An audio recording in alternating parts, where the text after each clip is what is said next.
Imagine this, a small Scottish mother, barely 5 feet tall, whose daily life is not politics or plotting revolutions but caring for her severely disabled daughter. Her days are spent in hospitals, juggling appointments, fighting to give her child a bit of joy. And yet, one morning, she suddenly finds herself treated as if she were Pablo Escobar's northern cousin, hiding out in Dundee. 8 police officers. A door drilled open. The charge? Hate crime. Welcome to modern Britain, where a Facebook post with a bow and arrow can turn you into Rambo overnight. Let's set the scene. This woman, not an activist, not a professional agitator, is accused of organizing a protest outside migrant hotels. In the Britain of free speech, you'd think such an act is part of democracy, not criminality. But the police, apparently short of burglars to chase, decided to make an example of her. Her neighbor even tried to explain. She's not in, she's at the hospital with her daughter. Didn't matter.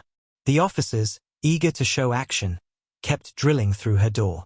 You might call it law enforcement. She calls it intimidation. Here's the absurdity. On the 2nd of August, she posts on Facebook about wanting to try archery. Archery. The English national pastime since before Robin Hood wore tights. But in the hands of police imagination, a compound bow becomes a firearm, and a hobbyist becomes a maniac.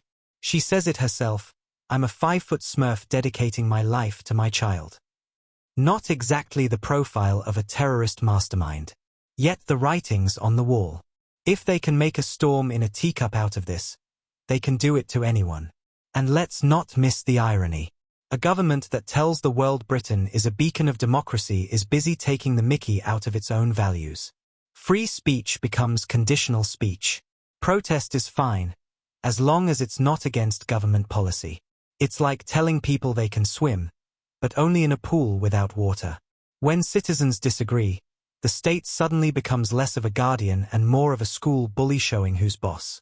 Meanwhile, while small citizens face police raids, big politicians face something else: humiliation.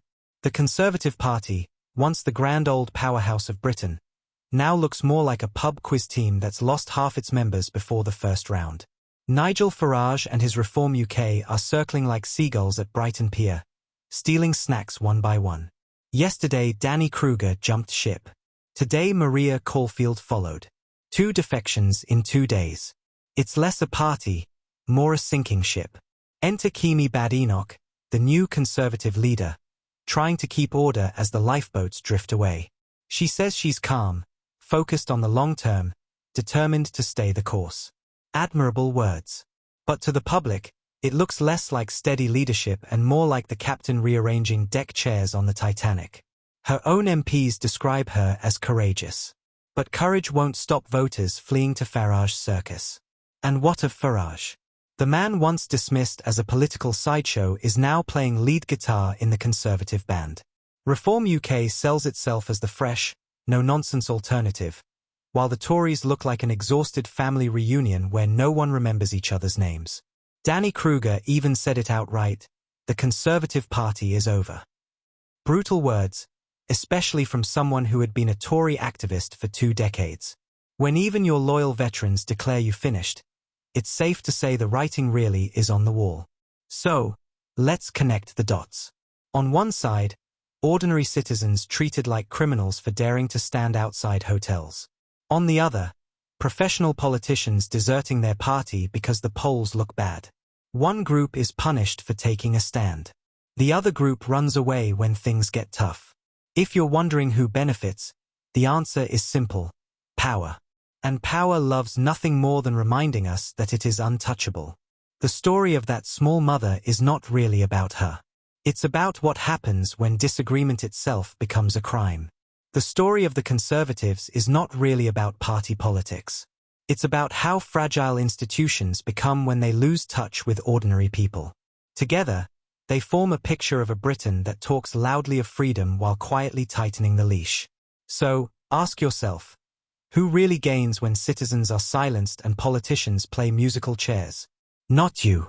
Not me. Only those who already sit comfortably in power. Let me know your thoughts in the comments, and don't forget to like and subscribe. This is BritSpectrum News, freedom to think. Don't forget to like, share, and subscribe for more.